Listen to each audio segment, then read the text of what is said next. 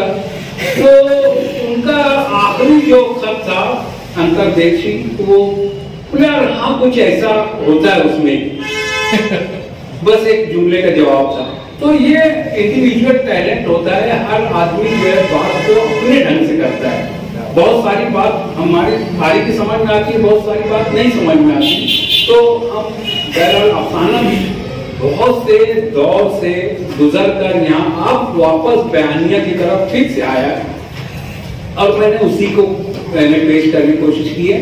ورنہ مختلف ادوار یہاں پر زاویے کے حساب سے بھی افسانے لکھے گئے ہیں، اور ضرب اور جمع تفریق کے حسابی افسانے بھی لکھے گئے ہیں. اگر آپ کو دیکھنا چاہیں تو پرانے جو شبخون کے جو شمارے آتے تھے، شمس الرحمان فاروقی ایک رسالہ نکالتے تھے، اس میں آپ دیکھ سکتے ہیں کہ اس قسم کے آئے ہیں افسانے، علامتی آئے ہیں، سرریلسٹک آئے ہیں، کیوبک آئے ہیں، اور بہت ساری طریقے کے آئے ہیں. باقی ڈاکٹر مسعود انگریزی کے کافی ایکسپرٹ ہیں، فرانس میں جو چلنے والی تحریکیں تھیں اس سے جو واقف ہیں ان پر بھی افسانے لکھے گئے ہیں. تو یہ ہم بعض اوقات افسانے کو یا سراہتے ہیں، بعض اوقات افسانہ نگار کو، بعض اوقات صرف تحریر سے ہم لطف اندوز ہوتے ہیں. یہ انڈیویجول ٹیلنٹ لکھنے کا ہوتا ہے. انڈیویجول کیپیسٹی جو ہوتی ہے وہ انڈرسٹینڈنگ کی ریڈر کی بھی ہوتی ہے، اس کی بھی ایک کیپیبلٹی ہوتی ہے، وہ کہاں تک کے پہنچتا ہے. تو بہرحال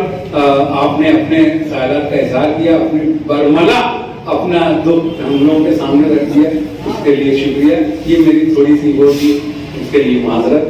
بہت بہت شکریہ. آئیے اس افسانے پر تجزیہ لکھا ہے محترم لیک انور سر نے، وہ آئے اپنا تجزیہ. افسانہ برکت کا ایک ڈاکٹر اقبال بردی صاحب کا شمار شہر کے ممتاز مقام ہوتا ہے. آپ نے کئی دائمی سے عزیز کی حقیقت پر ایک سما بنایا ہے.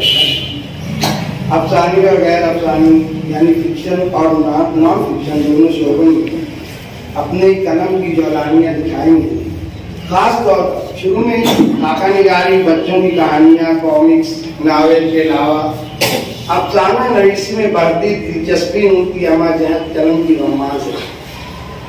شہر کے ادبی منظرنامے پر آپ کی شناخت ایک استاد، مبصر و نقاد اور ادبی رہنما کی ہے، لیکن ادیب الاخبار کی حیثیت سے آپ کو ملکگیر شہرت حاصل ہے. زیر نظر افسانہ برکت کا حکایتی بیانیہ، جزیات نگاری اور چھوٹے چھوٹے تحریر آمیز جملے ان کی مشفقانہ و مربیانہ شخصیت کا پرتم ہے. کردار نگاری کو موجودہ افسانے میں مرکزی حیثیت حاصل ہے. تمیداً سڑک سے ابتدا کرتے ہوئے آپ اس کے ساتھ ساتھ بہت دور تک چلے جاتے ہیں. شروع کی انشا نگاری ڈاکٹر محمد اسد اللہ کی سڑک کی یاد دلاتی ہے. آگے بڑھنے پر کرشن چندر کا افسانہ تو فرلانگ سڑک نظر کے سامنے آتا ہے. کرشن چندر کا تو مکمل افسانہ سڑک کے احوال پر ہی مبنی ہے، لیکن باقی سب ان دونوں سے علیحدہ راہ اپناتے ہوئے اپنے منفرد بیان اور طرز راہ میں افسانے کو نیا موڑ دیتے ہوئے شخصیت کی طرف لے آتے ہیں. فتح علی کا کردار موجودہ ہندوستان کے پسماندہ مسلمان طبقے کا نمائندہ کردار ہے، اور موجودہ حالات میں مسلمانوں کی پسماندگی اور نیم خواندگی کا اعلامیہ بن کر سامنے آتا ہے. اس کی معصومیت و جہالت، طرز و ادا اور اس کا افسانی تحیر کاری کے درمیان اس کے کردار کو دلچسپ بناتا ہے. فتح علی آبائی پیشے سے منسلک ہے. وہ نلی نہاری کی دکان پر روزانہ پابندی سے وزر کرتا ہے. کراس اگربتی اور لوبان سے برکت حاصل کرنے کی کوشش کرتا ہے. اسی کے ساتھ اس کا متضاد رویہ اور مادیت پرستی کے دن بھر ہوم تھیٹر پر فلمی گیت بجاتا ہے. اس کی خاموشی اور حرکات و سکنات کی بے ساختگی لوگوں کے لیے سامانیہ تفریح ہے. اس کا کچھ بول دینا مجمع لگا دیتا ہے. اس کے دوست کے ساتھ اس کا رویہ افسانے کو اور دلچسپ بنا دیتا ہے. اسی انداز میں افسانہ آگے بڑھتا ہے کہ اچانک افسانہ نئے موڑ پر اصل موضوع کی طرف آ جاتا ہے.